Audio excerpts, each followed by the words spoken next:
Hello students, welcome back to my channel education Varta. जैसा कि आप सभी को पता है कि एग्जामिनेशन शेड्यूल्ड हो चुके हैं, उनकी डेट्स आ चुकी हैं और पैटर्न में भी चेंज किया गया है।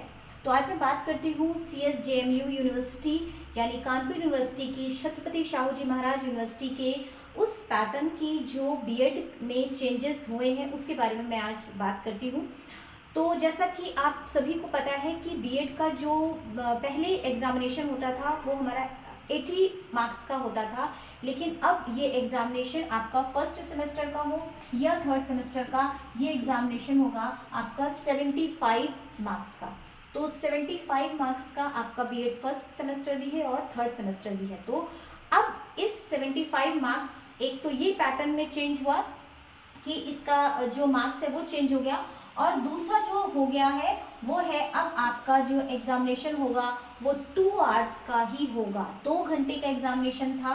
अभी तक आप कोई भी एग्जामिनेशन देते थे, बहुत लंबे टाइम तक जब भी हम सब्जेक्टिव एग्जामिनेशन देते थे तो वो एग्जामिनेशन 3 घंटे के होते थे, लेकिन अब ये चेंजेस हो गए हैं जिसमें कि एग्जामिनेशन 2 घंटे का है और जो इसके मार्क्स है वो 75 मार्क्स का है।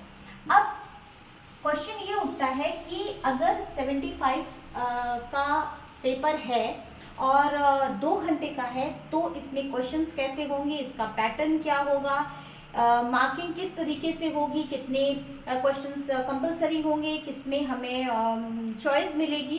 तो ये सारी जो आपकी क्वेरीज हैं, ये सारे जो आपके डाउट्स हैं, इसको क्लियर करने के लिए ही मैं आज यहाँ पर आपके सामने हूँ। तो बहुत यूजफुल, बहुत इंपॉर्टेंट वीडियो होने वाली है ये।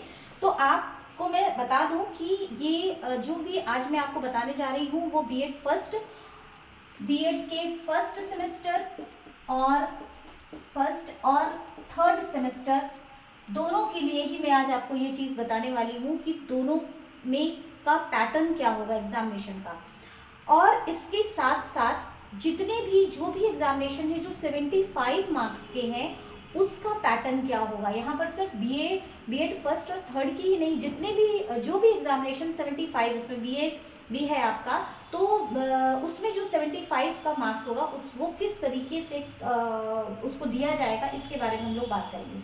तो सबसे पहले आप समझ लीजिए, ये जो 75 का पेपर होगा ये 3 पार्ट्स में डिवाइड होगा, जिसमें होगा सेक्शन ए, सेक्शन बी और सेक्शन सी। ये पेपर 3 पार्ट्स में डिवाइड होगा, सेक्शन ए, सेक्शन बी और सेक्शन सी। सेक्शन ए में आपको 9 क्वेश्चंस करने होंगे जो कि कंपलसरी होंगे। ये कंपलसरी है। सेक्शन जो आपका सेक्शन ए है ये कंपलसरी है। तो कंपलसरी जो होगा इसमें आपको 9 क्वेश्चंस करने होंगे और 9 क्वेश्चंस होंगे आपके 5 मार्क्स के। इट मीन्स कि 9 क्वेश्चन आपको 5 मार्क्स के करने होंगे, तो ये आपके टोटल मार्क्स हो गए 45 मार्क्स का आपका सेक्शन है जो कंपलसरी है। There is no choice at all, आपको कुछ भी चॉइस करने के लिए नहीं है। यहाँ पर आपको 9 क्वेश्चंस मिलेंगे और इन 9 क्वेश्चंस को आपको सभी क्वेश्चंस अटेम्प्ट करने होंगे और 5 नंबर का एक क्वेश्चन है। इट मीन्स कि सेक्शन ए हो गया आपका 45 मार्क्स का। अब सेक्शन बी की मैं बात करती हूँ, तो सेक्शन बी और सेक्शन सी दोनों में ही आपको एक एक क्वेश्चंस करने होंगे और आपको इसमें ऑप्शंस मिलेंगे। मे बी वो 4 भी हो सकते हैं और 5 भी हो सकते हैं। तो सेक्शन बी में भी आपको चॉइसेस मिलेंगी, सेक्शन सी में भी आपको चॉइसेस मिलेंगी, लेकिन ये एक एक क्वेश्चन ही आपको दोनों सेक्शन से चॉइस करने होंगे। इसमें आपको बहुत सारी कुछ और चीजें भी ध्यान रखनी है जिसके बारे में भी हम लोग बात करेंगे। तो सेक्शन बी से अगर आपने एक क्वेश्चन उठाया तो ये क्वेश्चन होगा 15 मार्क्स का, 15 मार्क्स का ये क्वेश्चन होगा। इट मीन्स कि सेक्शन बी में हो गया 15 और सेक्शन सी भी हो गया आपका 15। इट मीन्स कि ये टोटल आपका कितना हो गया, ये हो गया आपका 75। ये 75 मार्क्स आपके BEd first, BEd third semester, BA और जितने भी ऐसे एग्जामिनेशन हैं जो 75 के होंगे, जो 75 मार्क्स के होंगे, ये सारे एग्जामिनेशन का जो पैटर्न होगा वो ये होगा, जिसमें जो 3 पार्ट्स में डिवाइड होगा। एंड ईच जो पार्ट्स होंगे उनमें जो सेक्शन 1 होगा वो कंपलसरी होगा, जिसमें आपको सारे क्वेश्चंस अटेम्प्ट करने हैं। 9 क्वेश्चंस आपको दिए जाएंगे और आपको सारे क्वेश्चंस करने हैं। एक क्वेश्चन का मार्क्स 5 है, इट मीन्स कि यहाँ पर आप 45 मार्क्स मिलेंगे। सेक्शन बी में आप एक क्वेश्चन करेंगे जिसमें कि चॉइसेस होंगी, वो 4 क्वेश्चंस में से आपको एक करना हो सकता है और उसमें आपको 15 मार्क्स का ये एक क्वेश्चन होगा जो स्कोर करेगा 15 मार्क्स। और सेक्शन सी भी एक क्वेश्चन आपको इसमें से भी करना है, 4 क्वेश्चंस दिए रहेंगे, you will have to choice one of them and इसमें भी आपको 15 क्वेश्चंस मिलेंगे। तो ये हो गया आपका 75 मार्क्स का। अब और आपको समय कितना मिल रहा है, that is more important thing. समय आपको मिल रहा है 2 आवर्स, 2 घंटे में आपको ये पूरा क्वेश्चन करने हैं। ये सारा क्वेश्चन पेपर जो आपको you will have to solve, जो क्वेश्चन पेपर आपको सॉल्व करना है वो आपको 2 घंटे में सॉल्व करना है। ये दोनों ही चीज़ें चेंज की गई हैं, थोड़ा सा नंबर यहाँ पर कुछ कम किए गए हैं और मार्क्स जो आपका टाइमिंग है, टाइम ड्यूरेशन है वो भी कम किया गया है। ये तो हो गई एक बात, लेकिन अब जब आप इस पूरे पैटर्न को देखते हैं तो आपके मन में एक और बात आती है कि 2 घंटे में हम इतना सारा कैसे लिखेंगे। हम यहाँ पर भी 9 क्वेश्चन करेंगे, यहाँ पर एक करेंगे, यहाँ पर एक करेंगे, तो 9 1 10 एक 11 क्वेश्चन आपको करने हैं और कितनी देर में करने हैं, 2 घंटे में करने हैं। ये एक बहुत उनके लिए थोड़ा सा दिक्कत वाली बात है। जैसे आप अगर साइंस के स्टूडेंट हैं तो साइंस के स्टूडेंट्स जनरली क्या होता है कि वो उन्होंने इतना लिखा नहीं होता, तो उनको ये प्रॉब्लम हो सकती है कि हम इतना बड़ा पेपर किस तरह से इतनी देर में करेंगे। तो आज मैं इसके बाद, अब आपको ये चीज़ क्लियर हो गई, अब इसके बाद मैं आपको जो बताने वाली हूँ वो ये बताने वाली हूँ कि ये 2 घंटे को आप किस तरह से क्लासीफाइड करें जिससे कि आपका पेपर छूटे भी नहीं और उसको आप बहुत ही पॉजिटिवली जो है उसको कंप्लीट आप कर पाएँ।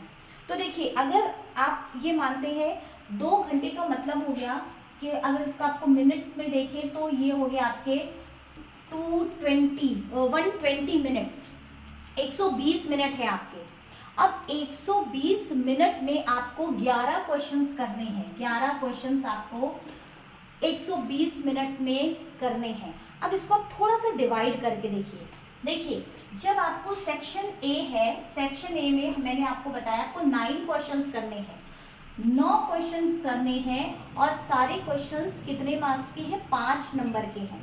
देखिए, बहुत सारे वीडियोस में मैंने देखा लोग कहते हैं कि इसमें 2 पेज लिखना चाहिए, 3 पेज लिखना चाहिए, या 15 नंबर का है तो आपको 7 8 9 पेजेस लिखने चाहिए। मेरे हिसाब से ऐसा कोई भी क्राइटेरिया हम डिसाइड नहीं कर सकते हैं। हम इतना ज़रूर कर सकते हैं कि आप जो भी अपना अच्छा एफर्ट हो सकता है, जितना भी आप क्वालिटी अपने आंसर में दे सकते हैं वो आपको देनी चाहिए। लेकिन हम डिसाइड इसको नहीं कर सकते हैं कि you will have to write 2 और 3 और 4 पेजेस, ये हम नहीं डिसाइड कर सकते, क्योंकि देखिए सबकी स्पीड्स भी अलग अलग होती है। मैं बहुत स्पीड में कभी नहीं लिख पाई, तो मुझे ऐसा नहीं लगता कि मैं आपसे ये बताऊं कि ये 5 नंबर का है तो इसको आपको इतना 2 3 4 पेजेस लिखने हैं। बट हाँ, ये बात ठीक है कि मैं आपको एक थोड़ा सा आइडिया दे सकती हूँ, मैं आपको थोड़ा सा लिटिल बिट आपको थोड़ा सा इंकरेज कर सकती हूँ कि हाँ, ये आपको एक दिशा दे सकती हूँ कि कितना आपको लिखना चाहिए। तो आप मान करके चलिए, अगर आपका ये 5 नंबर का है क्वेश्चन तो आप 1 से 1.5 पेज लिख सकते हैं। बहुत लोग कहते हैं कि आपको 2 पेज लिखना चाहिए। देखिए, और आपकी कॉपी, हाँ एक और इम्पॉर्टेंट बात, आपकी कॉपी होती है 30 पेजेस की, 30 पेजेस की आपकी कॉपी होती है। और मैंने आपसे कहा सेक्शन ए है, तो सेक्शन ए में 9 जो क्वेश्चंस आपको करने हैं। आप मान के चलिए कि ये आप एक क्वेश्चन को 6 मिनट में सपोज करते हैं, एक क्वेश्चन को आप एक आंसर को 6 मिनट में अगर आप लिख रहे हैं तो मान करके चलिए कि ये हो गए आपके 54 मिनट्स। ठीक है, 54 मिनट्स में आपको 9 क्वेश्चंस करने हैं, मतलब 6 मिनट में आप एक आंसर लिख रहे हैं। 9 क्वेश्चंस आपको करने हैं और 6 मिनट में एक लिख रहे हैं। इट मीन्स कि ये हो गया आपका 54 मिनट 54 मिनट्स, और आपके पास हैं कितने 120 मिनट्स हैं। आपने सेक्शन ए को कंप्लीट किया 54 मिनट्स की, इट मीन्स कि लेस देन 1 आवर, 1 आवर से थोड़े से कुछ कम समय में आपको 54 मिनट में ये सेक्शन कंप्लीट करना होगा, और करना ही होगा, क्योंकि अगर आपने इसमें ज़्यादा टाइम दे दिया तो जो आपके लॉन्ग आंसर्स हैं जो 15 मार्क्स के हैं वो डिस्टर्ब हो जाएंगे। इसलिए बेटर यही होगा कि इसको आप 54 मिनट में या 52 मिनट में ही कंप्लीट करें, यही आपके लिए बेटर होगा। इसके बाद आता है आपका सेक्शन बी। सेक्शन बी में आपको एक क्वेश्चन करना है, और आपको क्या लगता है कि अगर ये 15 मार्क्स का है तो आपको कितना लिखना चाहिए? मेरा कहना ये है कि अगर आप कॉपी के, जैसे ये कहा जाता है कॉपी आपको 30 पेजेस की है, और I think it's sufficient to write any to complete your examination. तो अगर 30 पेजेस की ये कॉपी है तो आपको यहाँ पर इसको आपने 6 मिनट में किया, और ये 15 मार्क्स का है, तो मुझे लगता है कि आप अगर बहुत अच्छा, आपकी स्पीड अच्छी है और आप अच्छे से लिख सकते हैं, तो आप 6 पेजेस में इसको लिख सकते हैं। It's not mandatory to write, ये ज़रूरी नहीं है कि आप 6 पेजेस में ही लिखें। आप क्लासिफाइड करके लिखते हैं, आप पॉइंट्स में लिखते हैं, आप कुछ डायग्राम बना के लिखते हैं, तो आप उसको उससे कुछ कम भी लिख सकते हैं। इसका कोई भी क्राइटेरिया नहीं है। बात है आप कितना टू द पॉइंट लिखते हैं, कितना क्वालिटी आंसर देते हैं, कितना फैक्ट्स देते हैं उसमें, कितना आप उसमें किसी का कोटेशंस लिखते हैं, कितने हाईलाइटेड पॉइंट्स लिखते हैं, दैट इज इम्पॉर्टेंट थिंग। तो इट मीन्स कि अगर आपने एक सेक्शन बी से में आपको एक क्वेश्चन करना है, तो ये आपने 6 मिनट में किया। इसको आप मान के चलिए कि आपको 25 मिनट्स में ये आपको करना होगा एक क्वेश्चन सेक्शन बी का। तो यहाँ पर हो गए आपके 25 मिनट्स। 25 मिनट में आपने एक क्वेश्चन किया, और उसी तरह से सेक्शन सी में भी एक क्वेश्चन आपने 25 मिनट में किया। ये 25 मिनट में आपने यहाँ पर भी किया। अब इसको आप जोड़ लीजिए कि यहाँ पर क्या होगा, 54 मिनट का, ये हो गया 25, ये हो गया 25, तो ये हो गया आपका 5 5 10 4 5 6 7 8 9, और ये हो गया 10। इट मीन्स कि ये आपका फिगर निकल करके आया 104 मिनट। आपके पास है 120 मिनट। अब आप कहेंगे कि मेरे पास तो बहुत सारा टाइम था, तो ये मैंने कहाँ वेस्ट कर दिया।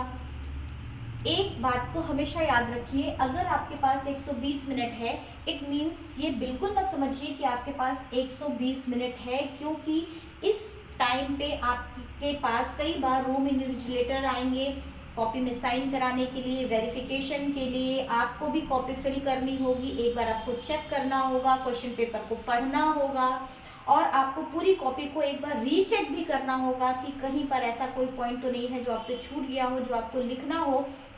और इन सब के बाद एक इम्पॉर्टेंट बात और, कि यदि ये फिगर आपको 104 मिनट की दिखाई दे रही है, तो ज़रूरी नहीं है कि आप इसको बिल्कुल 6 मिनट में ही कर लें, ये आपका 25 मिनट में ही हो जाए। तो हो सकता है कि ये आपका 104 नहीं 110 मिनट हो जाए।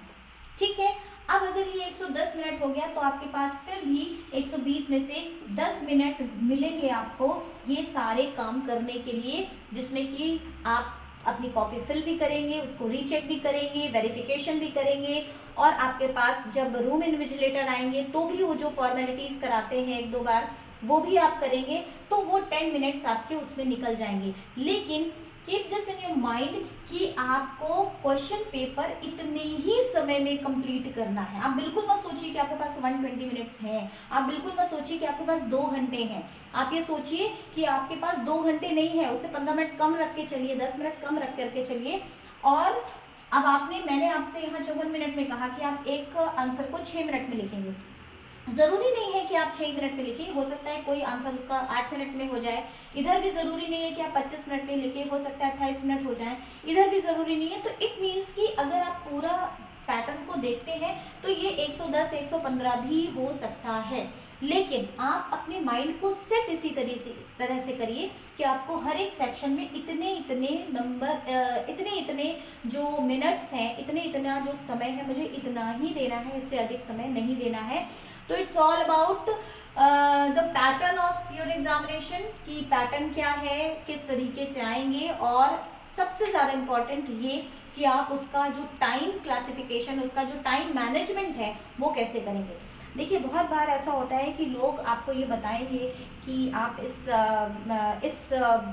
जो एग्ज़ामिनेशन है उसमें आप 6 पेज लिखिए, 7 पेज लिखिए, 9 पेज लिखिए, लेकिन आप कुछ चीज़ें हमेशा याद रखिए कि जब भी आप एग्ज़ामिनेशन देते हैं, आपके जैसा ही कोई व्यक्ति वहाँ पर चेक कर रहा होता है जब आप एग्ज़ाम देते हैं, क्योंकि ये सब्जेक्टिव है।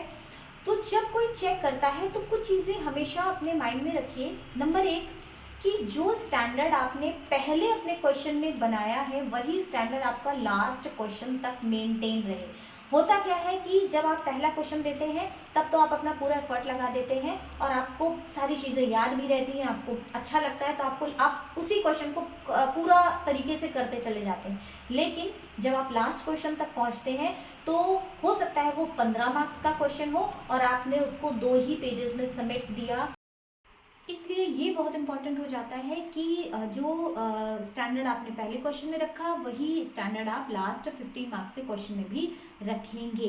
दूसरी चीज़, राइटिंग भी आपकी जो पहले क्वेश्चन में थी, आंसर में थी, वैसी ही कोशिश करेंगे आप। ऐसा होता तो नहीं है लेकिन आप कोशिश कर सकते हैं कि लास्ट में भी आप वैसा ही अपनी राइटिंग, आपकी हैंड राइटिंग भी इतनी ही सुंदर लगती रहे।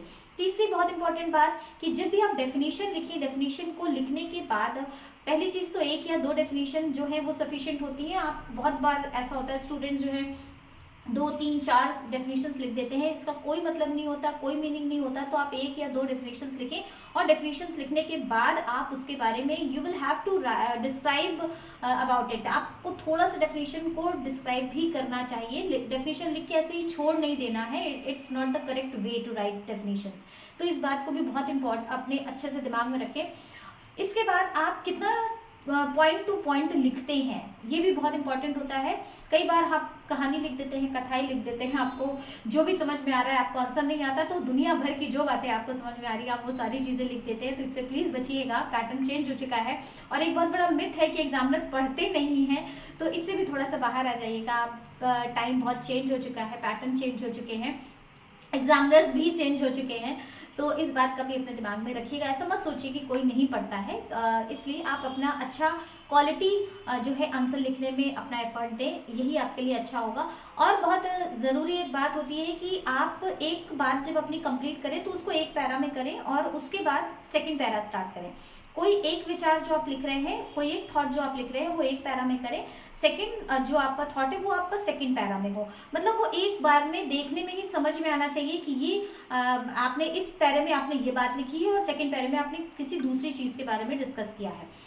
कितना नंबर 1 पॉइंट, नंबर 2, नंबर 3 आप पॉइंट्स में भी लिख सकते हैं, जो कि आपके आंसर को बहुत ही क्वालिटी देता है, जो कि एग्जामिनर भी जब उसको चेक करते हैं तो एट अ ग्लांस देखने से समझ में आता है कि इस बच्चे ने कैसा लिखा है। तो दीज आर द थिंग्स जो कि आप अगर अपने दिमाग में रखते हैं तो नो डाउट आप अच्छे मार्क्स को निश्चित रूप से गेन करेंगे। और कॉन्सेप्ट देखिए, हायर स्टडीज़ में कॉन्सेप्ट आपको क्लियर होना चाहिए। अगर आपका कॉन्सेप्ट क्लियर है और तो आप बहुत अच्छा सा लिख लेंगे। तो आपको कुछ रटना नहीं है, कुछ आपको ऐसा नहीं है कि पॉइंट ऐसे इसी तरीके से जैसे बुक में लिखे हैं वैसा ही लिखना है। तो आई थिंक ये सारी चीज़ें आप एक प्रोफेशनल स्टडीज़ में हैं और आप उसके लिए अपने आप को प्रिपेयर कर रहे हैं, एग्ज़ाम दे रहे हैं। तो ये सारी कुछ चीज़ों को आप ध्यान में रखिए और एक बहुत अच्छा सा मार्क्स स्कोर करिए। मेरी गुड विशेज़ आपके साथ में हैं। और आपके मन में और भी कोई क्वेरीज हो, कोई डाउट्स हो, कोई क्वेश्चंस हो तो आप कमेंट सेक्शन में लिख सकते हैं और हम लोग उसके बाद में इसके बारे में भी डिस्कस करेंगे। तो आज के लिए बस इतना ही। Thank you all, take care and bye bye.